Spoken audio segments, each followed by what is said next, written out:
ابن جوزی نے لکھا ہے سینکڑوں سال پہلے، آج کے کسی عالم کی بات بتاتا تو لوگ انکار کرتے، سینکڑوں سال کہتے ہیں بلخ میں قحط پڑ گیا، لوگ ہجرت کر کے سمرقند آ گئے، ایک سیدوں کا خاندان بھی آیا، ایک ایسی خاتون بھی آئی جس کے ساتھ 3 بیٹیاں تھی، بیٹا بھی کوئی نہیں، خامند فوت ہو گیا، مسجد کے ساتھ مہمان خانے بنے ہوتے، وہاں اس نے بچوں کو ٹھہرایا اور نکلی سمرقند میں کہ کوئی آدمی مل جائے، تو وہ سیٹھ صاحب چودھری صاحب کہنے لگے مجھے کیسے پتا چلے گا تو سید ہے، مجھے بتاؤ، کسی کو چوک میں کھڑا کر کے کہا جائے بتاؤ تو کون ہوتا ہے، اس شخص کا کیا اشر ہوتا ہے، کیا حال ہوتا ہے، کہا کیسے پتا چلے گا، تو سیدزادی نے اپنا پلو کھولا اور اپنے آنسو دونوں آنکھوں سے صاف کیے تو کہنے لگی اللہ تیرا بھلا کرے، میں ثابت نہیں کر سکتی کہ میں حضور کا خاندان، میرے پر کوئی دلیل نہیں، میں نہیں بتا سکتی، چل ٹھیک ہے، چلی گئی۔ کسی نے بتایا کہ یہاں ایک یہودی بھی رہتا ہے، وہ بڑا سخی ہے، یا آتش پرست ہے یا پارسی ہے کافر غیر، سخی بڑا ہے، اس کے پاس گئی، بیٹھی رہی، لوگ بیٹھے تھے، جب چلے گئے تو قریب گئی، کہنے لگی مجبور ہوں، پریشان ہوں، غریب نہیں ہوں، کہنے لگا بی بی تجھے کبھی دیکھا نہیں، سمرقند کی اتنی آبادی نہیں، میں سارے شہر، تو کون ہے، تو کہنے لگی تعارف نہ ہی پوچھے تو اچھا ہے، اس نے کہا چلو اگر پتہ چل جائے تو، کہنے لگی میں مسلمانوں کے نبی کی اولاد ہوں، مسلمانوں، اس نے کہا پیغمبر خدا کی اولاد، اٹھ کے کھڑا ہو گیا، بی بی کو ساتھ لیا، گھر گیا، کہنے لگا جو صاف ستھرا کمرہ ہے نا اسے پھر دھو ڈالو، ایک دفعہ پھر دھو ڈالو، کمرہ دھلایا، صاف کرایا، پھر کہنے لگا بی بی میرے برتن زیادہ صاف ستھرے نہیں، میں نئے نہ خرید کے لا دوں، پھر نئے برتن لایا، پھر اپنے بچوں سے کہنے لگا اونچا نہ بھولنا، یہ سیدہ فاطمہ کی شہزادیاں آئی، یہاں کوئی شخص اونچی بات نہ کرے، پھر کہنے لگا بی بی جو میرا بالکل طیب اور حلال رزق ہے نا، یہ اس میں سے لنگر ہے، لیکن چونکہ میں غیر مسلم ہوں، مجھے سلیقے نہیں آتے، جیسا تیسا بھی ہو نا اسے قبول کر لینا۔ خاتون کو کہنے لگا یہ گھر ہے، جب تک جی چاہے یہاں رہنا، اور دیکھنا، ہو سکے تو رات اپنے نبی سے سفارش کرنا، میرا بھی کوئی مسئلہ، میری بھی کوئی قبولیت کہیں ہو جائے، وہ مسلمان کہلانے والا۔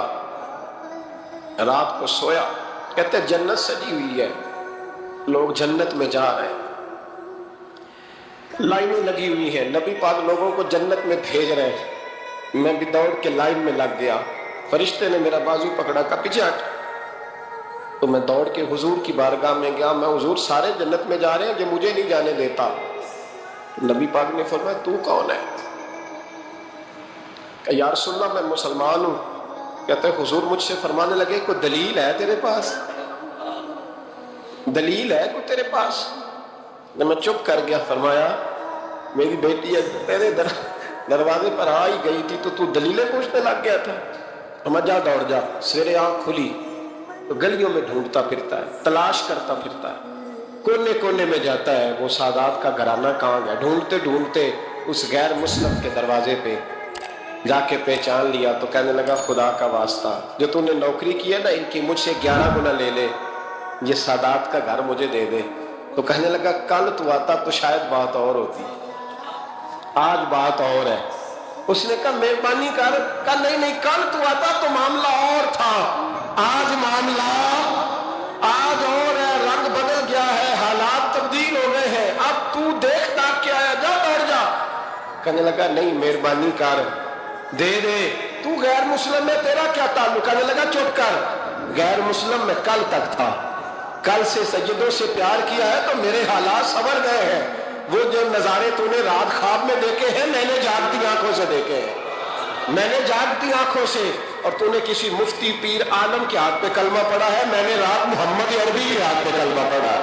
حضرت علی فرماتے میں اٹھا، وضو کیا، سنت پڑھی، مسجد چلا گیا، جا کے صف میں بیٹھ گیا، عمر فاروق آئے جماعت کرانے، کہتے عمر نے نماز شروع کی تو مجھے جھٹکا تب لگا جب عمر نے بھی وہی سورت شروع کر دی جو خواب میں سرکار نے پہلی رکعت میں پڑھی، میں سمجھا اتفاق ہے، لیکن کہتے ہیں دوسرا جھٹکا جب لگا، جب دوسری رکعت میں حضرت عمر نے وہ سورت پڑھی جو حضور نے خواب میں دوسری رکعت میں پڑھی تھی۔ کہتے ہیں میں اب بڑا پریشان ہوں کہ یہ بات کدھر کی کدھر جا رہی ہے۔ مولا علی شیر خدا فرماتے ہیں نماز مکمل ہوئی تو کھجوروں کا ٹوکرا بھی آ گیا۔ فرماتے ہیں اب تو میری حیرت کی حد نہ رہی، حضرت عمر نے کھجور اٹھائی، صاف کی، کھائی، دوسرے صحابی کو، تیسرے کو، چوتھے کو، 15-16 صحابہ کو ملی، مجھے بھی دی۔ کہتے ہیں کھجور کھائی، مزہ بڑا آیا۔ حضور سے تو دوسری مانگنے کو دل کرتا تھا پر مانگی نہیں تھی، ادب تھا۔ عمر سے تو جرانا تھا نا، ان کا رشک دیکھیں، آپس میں رشک دیکھیں، حسد نہیں رشک۔ فرماتے ہیں جرانا تھا نا، تو میں نے عمر سے کہا یار ذرا ایک کھجور اور دینا نا ذرا ایک کھجور۔ تو کہتے ہیں جناب عمر فاروق نے کھجور اٹھائی، صاف بھی کی، میں سمجھا ملنے لگی ہے، اٹھائی بھی، صاف بھی کی، اور دوسرے صحابی کی طرف ہاتھ بڑھایا، میری طرف دیکھ کے ہلکا سا مسکرائے، فرمانے لگی علی ایسے نہ کر، اگر رات کو نبی پاک سے دوسری لیتا تو میں بھی سویرے تجھے دوسری دے دوں۔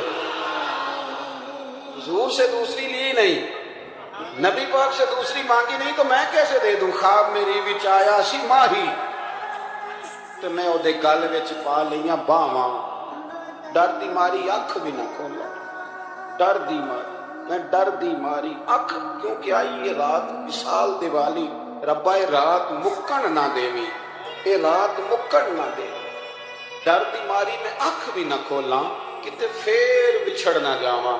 میرے رسول پاک کے غلام رشک کرتے تھے، رشک۔ حضرت علی کہتے ہیں میں رویا تو عمر بھی رو گئے، کہنے لگے علی جو رات تجھے نواز کے گئے وہ میرے اوپر بھی کرم فرما کے گئے۔ رشک کرے خدا را، چھوڑ دیں حسد کرنا۔ حضرت عمر جب نعرہ لگاتے نا تو کیسے کس طرح کانپتے۔ سفیر آتے روم کے ملنے کے لیے تو کہتے جاؤ عمر نفل پڑھ رہے ہیں، ٹائم کوئی نہیں۔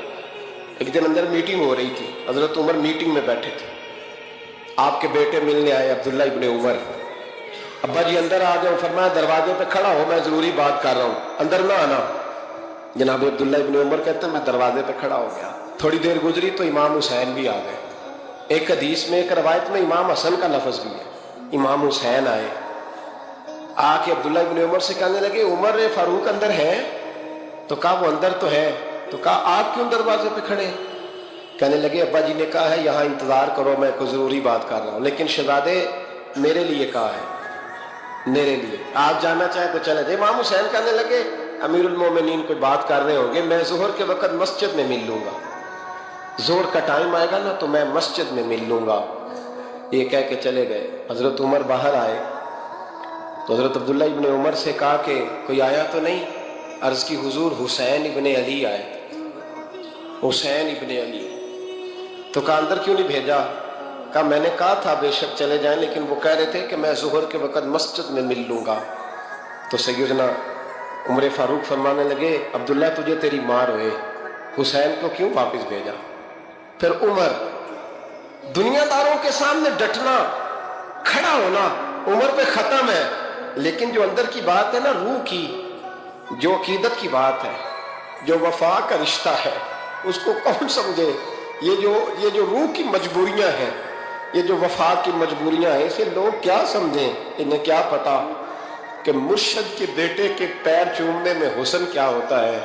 انہیں کیا پتا کہ جب استاد کا بیٹا گھر میں آتا ہے تو دل کرتا ہے مکان بیچ کے اسے دے دیں، اس کے باپ کی نیکیاں بڑی ہیں۔ جناب عمر فاروق دوڑے گئے، امام حسین کے دروازے پہ دستک دی، امام حسین باہر رکھا، شہزادے یار ملنے آئے تھے، بغیر ملے کیوں آ گئے؟ عرض کی کہ آپ مصروف تھے، آپ کے اپنے بیٹے بھی دروازے پہ کھڑے تھے، تو میں واپس آ گیا۔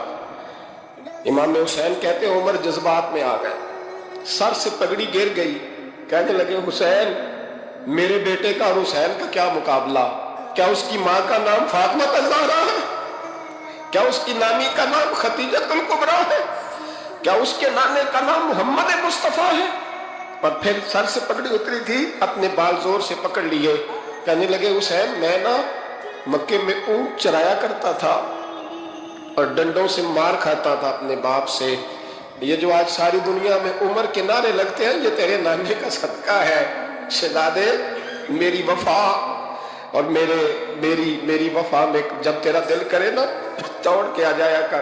عمر تو لو، ایک دن امام حسین نے آ کے نا جناب فاروق اعظم سے کہا، خطبہ دے رہے تھے بچوں کی تبھی شروع میں، پتہ نہیں کیا بات آئی امام حسین کے دل میں، کہنے لگے عمر نیچے اترو، یہ میرے نانا کا منبر ہے۔ تو حضرت سیدنا عمر، سنو کبھی میرا بھی بچہ آ جائے تو میں کہتا ہوں اس کو پکڑو یار، بچوں کو تو نہیں نا جمعوں میں مطلب ذکر کیا جائے، اترنا میرے نانے کا منبر ہے۔ جناب عمر اتر کے نیچے کھڑے ہو گئے، تو کہا جا کے اپنے نانے کے منبر پہ بیٹھ۔ تو حضرت عمر رو پڑے، کہنے لگے شہزادے میرے نانے کا منبر ہی کوئی نہیں ہے ہی نہیں، یہ منبر یہ مصلی یہ تیرے نانے کی شان ہے، میرے نانے کا کوئی منبر نہیں، تیرے ہی نانے کا منبر ہے۔ تھوڑی دیر کھڑے رہے تو امام حسین کہنے لگے اچھا کوئی نہیں آپ کے نانے کا منبر کا؟ نہیں، کہا چلو پھر میرے نانے کے منبر پہ بیٹھ جاؤ، چلو خیر ہے، کوئی نہیں آپ کے نانے کا؟ کہا نہیں، تو کہا کوئی نہیں پھر میرے نانے کے۔ جب حضرت عمر بیٹھے تو بڑا شاندار جملہ کہا، فرمانے لگے میں منبر پر مرضی سے نہیں بیٹھا تھا، مجھے ابو بکر نے بٹھایا تھا، مگر حسین کے کہنے پہ میں اترا ہوں، اب مجھے حسین نے بٹھایا ہے، اب کسی کی جرأت ہے تو عمر کو اتار کے دکھائے، اب میں حسین کا تیری نسل پاک میں۔ سنو میرے دوستو، حضرت مولا علی شیر خدا رضی اللہ تعالیٰ عنہ کیا فرماتے ہیں؟ حضرت مولا علی شیر خدا کرم اللہ تعالیٰ وجہ الکریم نے چند نصیحتیں اور فرمائی، مصنف ابن ابی شیبہ میں موجود ہے، کبھی آپ توجہ کریں تو۔ ایک شخص نے حضرت علی سے کچھ نصیحتوں کا مطالبہ کیا تو آپ نے نصیحتیں فرمائیں۔ حضرت علی فرمانے لگے اپنے رب کے علاوہ کسی سے امید وابستہ نہ کرنا، اور فرمایا اگر ڈرنا ہوا نا کبھی تو اپنے گناہوں سے ڈرنا، امیدیں اپنے رب سے، اس سے مانگو، اس کے حضور بیٹھو، اس کی ذات پر تم اپنی امیدیں وابستہ کرو، وہ تمہیں نوازے گا، وہ تمہیں دے گا، اور اپنے گناہوں سے ڈرو۔ آج لوگ کس بات سے ڈر رہے ہیں؟ آج خوف کس بات کا؟ موت کا؟ کس بات کا خوف ہے آج؟ یہ سارا کچھ جو بتایا جا رہا ہے، کرایا جا رہا ہے، تو خوف کس بات کا ہے؟ اللہ کا؟ گناہوں کا؟ موت کا؟ صرف موت کا؟ اس بات سے بھاگ رہے ہو جس سے بچ ہی نہیں سکتے، اس سے۔ کاش جس دھڑلے سے لوگ موت سے ڈرتے ہیں اتنا اپنے گناہوں سے بھی ڈرتے۔ حضرت علی فرمایا کرتے تھے تجھے جو چیز تباہ کرے گی وہ تیرے گناہ ہیں، ڈر اپنے گناہوں سے، ڈر اپنی غلطیوں سے۔ اور انسان کا گناہ اسے کمزور کرتا ہے، اس کی نیکی اسے طاقتور کرتی ہے۔ مولا کائنات نے ہمیں درس دیا پیار کرنے والوں کو کہ اپنے گناہوں پر غور کر کے ان سے ڈرو۔ اپنی زندگی پیچھے پلٹ کے دیکھو نا، کتنی شامیں گناہوں میں گزری اور کتنے دن دھوکے میں گزرے، کتنے اندھیرے تھے جن میں جرم ہو گئے، اور کتنے اجالے تھے جن میں فراڈ کر دیے گئے۔ اپنے گناہوں سے ڈرو۔ پھر حضرت مولا علی شیر خدا کرم اللہ تعالی وجہ الکریم ارشاد فرمانے لگے جو کسی کے بارے میں تم جانتے نہیں نا وہ تلاش کرنے سے حیا کرنا، کسی کے عیبوں کو ٹٹولنے سے ذرا شرم کرنا۔ لفظ دیکھنا کیا معنی ہے؟ فرمایا تیرے اپنے اندر اتنے پاپ ہیں، حیا کر۔ برے بندے نو میں لبن ٹریا جگ تے ملیا نہ کوئی، اپنے اندر چاہتی پائی تے میں تھو برا نہ کوئی۔ اور پھر حضرت علی فرمانے لگے جس بات کا تجھے پتہ نہ ہو، اگر تو بڑا عالم ہے تو پھر کہہ دے واللہ عالم، اللہ ہی بہتر جانتا ہے۔ جس کا پتہ نہ ہو وہ بات کبھی بیان نہ کر، غلطی میں نہ الجھنا۔ اور نبی پاک نے فرمایا علی سے پیار کرنے والا مومن ہے، اور فرمایا بغض علی نفاق، اس کے سینے میں علی کا بغض ہو وہ منافق ہے، وہ منافق ہے۔ جس کو نبی پاک منافق ہے، منافق ہے کہ نہیں؟ ذکر علی عبادہ، النظر الی وجہ علی عبادہ، فرمایا علی کا چہرہ دیکھنا بھی عبادت ہے اور ان کا ذکر کرتے رہنا بھی عبادت ہے۔ اسلام صرف اخلاقیات کا مذہب نہیں، اخلاق مسلمان کا اخلاق یہ اس کا پھل ہے، یہ اس کا پتے ہیں، پھول ہیں، لیکن نبی پاک کی غلامی، حضور کی محبت، صحابہ اور اہل بیت کا احترام یہ ایمان کی جڑ ہے۔ جڑ مضبوط نہ ہو تو نہ پھول اگتے ہیں، نہ پھل آتے ہیں، نہ ٹہنیوں پر کوئی پتا آتا ہے۔ جڑ کا مضبوط ہونا بڑا ضروری ہے۔ ان محبتوں کا سینے میں اٹھنا، پہلا پہلو آج کے موضوع کا اس کو ذہن میں رکھیں، محبت کا جوش مارنا، محبت کا جوش مارنا، پیار کا بڑھنا، طبیعت میں ذوق پیدا ہونا، یہ ایمان کی علامت ہے۔ یعنی حضرت عمر کی بات سن کے دل کا ٹھنڈا ہونا ایمان کی علامت ہے، اور امام حسین کی بات سن کے طبیعت کا سکون میں آنا یہ ایمان کی علامت ہے۔ حضرت فاطمہ الزہرا کا ذکر ہو اور وجود کے رونگٹے کھڑے ہو جائیں، طبیعت پہ کیف طاری ہو جائے، سیدہ زینب کا تذکر آئے تو آنکھوں میں آنسو چھلک پڑے، یہ ایمان کی علامت ہے۔ انسان کے وجود پر اثر ہو، لیکن جو آدمی کچی کچی باتیں کرے، کمزور کہانیاں سنائے کہ نہیں جی وہ ٹھیک ہے، اہل بیت ہی اصل تھے، سارا کچھ وہی تھے، صحابہ بس وہ، بھائی جس آدمی کے پیچھے مولا علی نماز پڑھتے ہیں وہ بندہ تجھے قبول کیوں نہیں؟ جس ابو بکر صدیق کے پیچھے وہ نمازیں پڑھتے ہیں تجھے کیوں نہیں قبول؟ جس عمر کے وہ مشیر بنتے ہیں تجھے کیوں نہیں حضرت عمر قبول؟ اور جس عثمان غنی کے بارے میں مولا علی کی یہ رائے ہے کہ امام حسن اور حسین کو تلواریں دے کے حضرت عثمان کے دروازے پر کھڑا کر کے کہا بیٹا یہاں کھڑے رہنا، کوئی دشمن عثمان کے قریب نہ آنے پائے، تو جس عثمان کے حضرت علی محافظ ہیں تجھے وہ عثمان کیوں قبول نہیں؟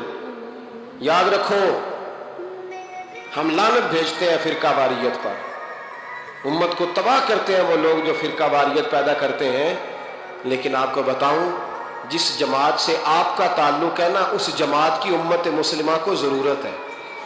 قیامت بھی 10 محرم کو ہی آئے گی، جمعے کا دن ہوگا، تو میں آج دل کو حاضر ناظر رکھ کے اپنی طبیعت کو حاضر پا کے باشعور آپ کو کہہ رہا ہوں، جاگ کے سننا خدا کا واسطہ، آپ اس جماعت سے تعلق رکھتے ہیں، اگر کافر کے سامنے اسلام کا کوئی چہرہ پیش ہو سکتا ہے تو صرف سنی کا چہرہ پیش ہو سکتا ہے، ختم ہو گئی بات۔ ورنہ کوئی صحابی کا بے ادب ہے، کوئی اہل بیت نبوت کا، آج مجھے کہہ لینے دو، کھل کے کہہ لینے دو، لوگ دلیلیں دیتے پھرتے ہیں، کہتے ہیں جی ایک وہ پینٹ کوٹ والا مولوی ہے، اس نے اینک بھی لگائی ہے، داڑھی بھی رکھی ہے، پینٹ کوٹ بھی پہنتا ہے، اس نے جی 1500 بندہ ایک دن مسلمان کر دیا، ایک دن 1000 مسلمان کر دیا، پر پتہ ہے وہ بدبخت کہتا کیا ہے؟ وہ کہتا ہے امیر المومنین یزید رضی اللہ تعالیٰ عنہ، میں کیا کروں اس کے 1500 مسلمان کو یا 2000 اس کے کلمہ، اور وہ یہ بڑی دلیلیں دیتا ہے، وہ دلیلیں سنبھال کے رکھے، وہ دلیلیں جو جی بڑے لوگ اس کے ساتھ ہوتے ہیں، تو کربلا کے موقع پر زیادہ لوگ یزید کے ساتھ تھے، زیادہ لوگ، ہم کثرت کے قائل نہیں، ہم حق کے قائل ہیں، ہم اب چھوڑ دو بات، دلائل کی طرف آؤ۔ عجیب تماشا ہے، اور ایک مولوی صاحب اس کی حمایت کر رہے تھے، کہتے نہیں بندہ ٹھیک ہے، وہ بھول گیا تھا، اصل میں قصور عبید اللہ ابن زیاد کا تھا، اصل میں غلطی عمر بن سعد کی تھی، تو یزید کو زیادہ الزام نہیں دینا چاہیے۔ میں نے کہا بڑی تمہاری قریبی رشتہ داری ہے یزید کے ساتھ، تو اللہ سے دعا کیوں نہیں مانگتے کہ تمہارا حشر یزید کے ساتھ کرے؟ مانگنی چاہیے نا دعا، کیا خیال ہے آپ کا؟ ہم الحمدللہ جمعے والے دن مسجد میں بیٹھ کے دعا کرتے ہیں، یا اللہ ہمارا حشر امام حسین کے غلاموں میں کرنا، تو بھی کرنا، جرت کر، جرت ہماری جرت دیکھ، ہم یہ نہیں کہتے ان کے ساتھ کر، ہم کہتے ہیں یا اللہ ہمارا حشر ان کے، ہماری جرت دیکھو، ہم ان کے غلاموں میں، قدموں میں، نوکروں میں بیٹھنے کو دعا مانگ رہے ہیں، یا اللہ ہمارا ان کے غلاموں میں، غلاموں کے، تو بھی جرت کر دلیری، کر جرت، کہ یا اللہ میرا حشر یزید کے ساتھ کر دلیری، اگر اتنا ہی اچھا تھا تو۔ بے شرمو، اتنا ظلم نہ کرو، اتنی زیادتی، اتنا ظلم نہ کرو، یہ ظلم ہے۔ امام حسین جمعے والے دن خطبہ پڑھنے لگے، جمعے سے پہلے امام حسین نے خطبہ پڑھا، اور آپ نے ایک جملہ کہا جو ہمیشہ یاد رکھا جائے گا. آپ نے فرمایا یزید کو جا کے بتا دو کہ مجھ جیسا تجھ جیسے کی بیعت نہیں کر سکتا. او کیا فکرہ ہے امام علی مقام کا. فرمانے لگے مجھ جیسا تجھ جیسے کی بیعت. اور آپ فرمانے لگے بتاؤ اس وقت پوری دنیا میں کوئی نبی کا نواسا موجود ہے میرے سوا؟ حضرت آدم سے لے کر مصطفیٰ کریم تک اس وقت پوری دنیا میں کوئی نبی کا نواسا ہے؟ اور فرمایا اگر میں ہی ہوں پوری کائنات میں. لوگ کہتے ہیں فلانا علامہ صاحب کی تبلیغ بڑی ہے. ہم سے بڑا کون ہوگا تبلیغ کی بات کرنے والا؟ لیکن ڈرو اللہ سے، ڈرو، گمراہ نہ کرو قوم کو. یہاں تباہی اتر گئی ہے. کوئی بڑی داڑھی رکھ کے معاذ اللہ تعالیٰ اہل بیت کے بارے میں بکواس کرتا ہے، اور کوئی بالکل داڑھی منڈا کے ننگا سر کر کے ممبروں پہ ناچتا ہے اور صحابہ کے بارے میں بکواس کرتا ہے. میرے مصطفیٰ کے پاس اگر ابو بکر آئے ہیں تو وہ بھی شان والے ہیں، اور اگر بی بی عائشہ صدیقہ ان کے بستر پہ رہی ہے تو وہ بھی شانوں والی ہے. مولا علی شیر خدا کے بارے میں جو بات کرے پکا بے ایمان ہے. عجیب تماشا لگ گیا ہے جی. جو رب نبی پاک کے جسم کے قریب مکھی نہیں آنے دیتا وہ گندا بندہ حضور کے قریب آنے دیتا ہے؟ عجیب تماشا ہے. امت کو تباہ کر رہے ہو، کافر کو موقع دے رہے ہو یہ کہنے کا کہ تمہارے نبی کے پاس بیٹھنے والے ٹھیک نہیں تھے. اگر حضور کے پاس بیٹھنے والے ٹھیک نہیں تھے تو بعد والے کیسے ٹھیک ہو گئے؟ تو یہ باز آنا چاہیے ان بے شرموں کو. یہ امت میں تفرقہ ڈالتے، بے حیائی کرتے. سنو اور یاد رکھو، حضرت امام حسین نے خطبہ پڑھا نا جب جمعے والے دن، فرمایا مجھے پہچانو تو میں کون ہوں؟ تو عمر بن سعد بولا پکے نمازی بولے. عمر بن سعد کہنے لگا حسین جلدی کر ہمارا جمعہ لیٹ ہو رہا ہے. بلے ہو نمازیو، جلدی کر ہمارا. آئے ہائے کیا نماز ہے. یعنی نبی پاک کے نواسے کو شہید کریں گے اور شہادت کے بعد جمعہ پڑھیں گے اور نماز میں کہیں گے اللہم صلی علی محمد وعلی آل محمد. ان کو شہید کر کے قتل کر کے جمعے کا خطبہ دیا جا رہا ہے اور نماز پڑھی جا رہی ہے اللہم صلی علی محمد وعلی. تو میرا سنی بڑا بھولا ہے، کہتا ہے جی وہ زیادہ نمازیں پڑھتے ہیں. تو زیادہ نمازیں تو عمر بن سعد بھی پڑھتا تھا. تو بھولا او خدا کے. دیکھیں نا جتنی نماز کی اخلاق کی بات شاید میں کرتا ہوں، آپ کو جماعت میں کم لوگ ملیں گے، لیکن یاد رکھنا نماز عقیدہ نہیں، روزہ عقیدہ نہیں.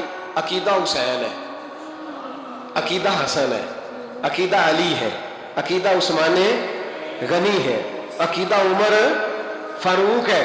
میں اس شخص کو کیا کروں؟ مجھے اس شخص کی کیا ضرورت ہے جو ممبر پہ بیٹھ کے کہتا ہے حسین ابن علی باغی تھے؟ وہ شخص اس کی نماز میں ہوگا حج زکات دیکھا جائے گا. آؤ قرآن مجید سورہ شورا آیت نمبر 23، گھر جا کے قرآن مجید کھولو، یہ والی آیتیں بھی پڑھا کرو، یہ والی بھی کھولا کرو.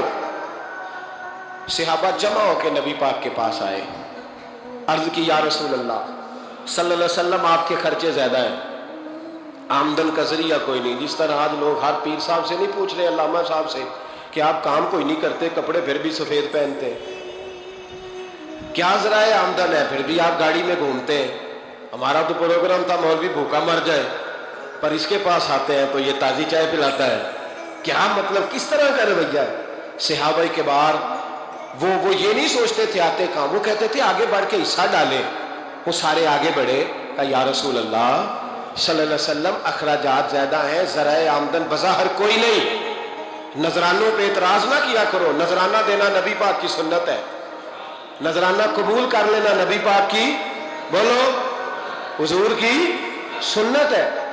تو صحابہ جمع ہو کے آئے، ایک جگہ پہ میٹنگ کی، کہا تھوڑے سے پیسے ہر مہینے پیش کریں گے. تو حضور سے بات کون کرے گا پیسوں کی؟ کہا ہم نے نہیں کرنی، نبی پاک کے چچا جناب عباس کریں گے. حضرت عباس رضی اللہ تعالیٰ عنہ کے ذمہ لگایا گیا. جناب عباس آئے، حضرت عباس رضی اللہ تعالیٰ عنہ پیسے لے کے آئے، اور سیانے بندے تھے، انہوں نے بڑی سمجھداری والی، عقل مندی والی بات چھیڑی. یہ نہیں کہا کہ حضور ہم یہ نذرانہ دیں گے. کہنے لگے یا رسول اللہ ہمیں پتہ ہے آپ کی مذہبی مصروفیت اتنی ہے کہ آپ کو ٹائم نہیں ملتا کاروبار کرنے کا. اگر آپ کام کریں گے تو پھر آپ کس طرح کر کے دین کا کام ہو سکے گا. یا رسول اللہ آپ نے جو ہمارے لیے کیا ہے اس کا ہم بدلہ نہیں دے سکتے، ایک حرف کا بدلہ نہیں دے سکتے. حضور یہ تھوڑا سا نذرانہ ہر مہینے لایا کریں گے، قبول کر لیں.